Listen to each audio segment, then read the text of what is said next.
O Léo andou aí já desafiando algumas pessoas na internet. Falou, se você foi negado e eu analisar o seu DS, vocês aceitam? E não achar um erro. Um erro, eu faço de graça pra você. Louco! Por que, Léo? Fala aí, conta aí. Porque... Não, mas é assim, a verdade é que... A gente tava falando no começo, né? Que as pessoas não se planejam para esse processo e... Como vocês estavam na dúvida, não deveria haver dúvida sobre falar ou não a verdade. Essa dúvida existe e, por exemplo, o medo existe porque se propagou na internet por muito tempo que deveria ter essas preocupações. Não, cuidado com o que você vai falar com o agente consular, porque, ele não vai gostar de saber que você tem um parente lá nos Estados Unidos, né? Ele não vai gostar de saber que você mentiu no seu processo, né? E essa questão, por exemplo, do formulário, muitas pessoas... A gente tem o costume, né, hoje...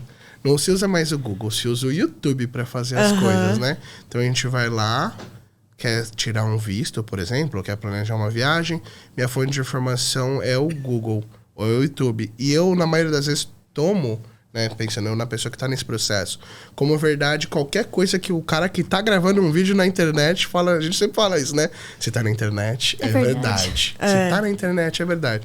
E alguém, muitos anos atrás... A gente não sabe quando, ensinou-se solicitar visto americano desse jeito. Que é o que a massa conhece, o que todo mundo faz igual.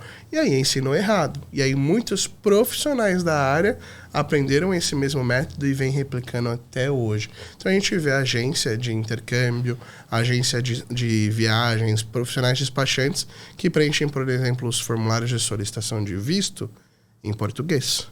Só que ele vai ser analisado por um agente de imigração americano locado em Washington que não fala português.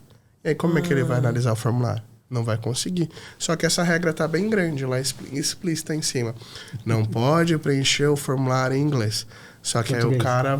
não pode preencher não pode preencher em português.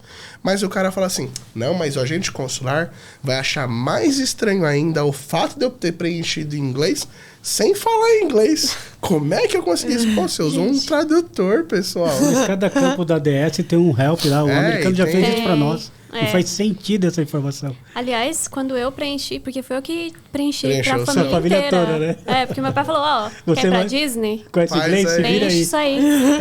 Pra todo mundo. Se eu tivesse errado, todo mundo tinha se ferrado. Mas é muito... Apesar de estar tudo escrito lá, o help... uma vaga lá, né?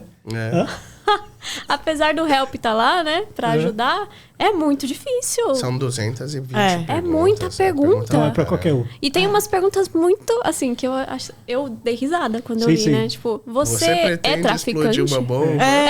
Você pretende explodir uma bomba? Você já praticou ato de terrorismo? Gente, é muito engraçado. Como é que alguém responde sim naquilo? Então, não. Ali, quando você respondeu não, já configura a mentira, né? Então... O que eles precisam? Ninguém responde sim, né? Ninguém responde sim, porque tem pergunta lá, se você responder sim, você nem vai pra entrevista, né? Mas o cara pra tomar a decisão de negar, ele precisa ter a prova da mentira, né? Então, você colocar um não no formulário, mas ele ficou em dúvida, ele pode te negar. Então, por isso que eu acho que tem aquelas... Entendi. São mais de 30 perguntas sobre isso. Que agora, parando pra pensar, que eu tô lembrando da entrevista, né? Como eu era... Não, eu não era menor de idade, eu acho, na época. Ou eu era? Eu não lembro. Foi em 2016? Você não era, você era maior de idade. Eu era maior de idade já? Era. Tá. É porque meu pai que ia falar com o cônsul, né? Porque ele era o chefe da família e tal. E... Só que aí ele falou na hora lá que eu que preenchi tudo. Será que teria dado problema? Não sei. Não tem problema. Não deu, porque eu consegui o visto, mas... É permitido que outras pessoas façam o seu preenchimento, apesar de ser recomendado que você mesmo faça.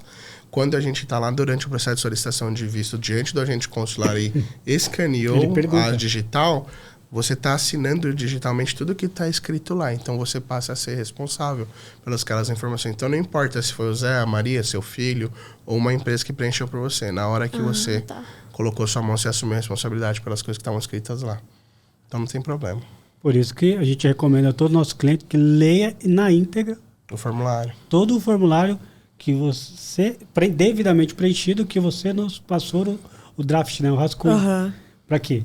Porque se ele perguntar alguma coisa do formulário e você falar ao contrário... Aí lascou. Não, já começa a gerar dúvidas, né? Nenhum visto é negado sem ter gerado alguma dúvida. Sempre Não gera tem dúvidas. por exemplo, o seu visto foi aprovado de primeira, não foi? O seu também foi aprovado de primeira, porque vocês não deviam nada, que E vocês foram com a fizeram verdade. o processo certinho, estavam na entrevista, apesar de estarem ansiosas, estavam dizendo a verdade, ou a gente consegue ler na entrelinha, entre a ansiedade e o que você está falando, se aquilo é verdade ou não. Agora, tem muita gente que vai fazer o processo de solicitação de visto já querendo botar o jeitinho brasileiro no meio das coisas. Aí, às vezes, ganha R$2.000 e fala, ai, vou colocar 3.000 aqui que não custa nada, não é verdade? Ou Meu Deus.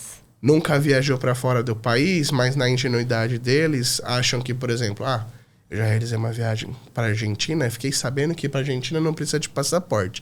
Então eles não vão ter como saber. Eu vou colocar que eu já fui para a Argentina, porque não tem passaporte. Mas o cara, por exemplo, nunca assistiu um episódio do History lá daquela série que chama Fronteiras. Parados na fronteira. Que você vê lá que o agente de imigração consegue puxar que hora foi comprada a passagem, com qual cartão de crédito foi pago, se era da pessoa ou não. E isso é compartilhado entre países, né? Pelas polícias de imigração, pelas polícias internacionais. Então, você pode não ter o carimbo no seu passaporte de uma viagem para a Argentina, porque hoje, inclusive, não se carimba mais, tudo eletrônico. Mas foi eletronicamente compartilhado. Sua pegada digital tá lá, ninguém tá lá. tira.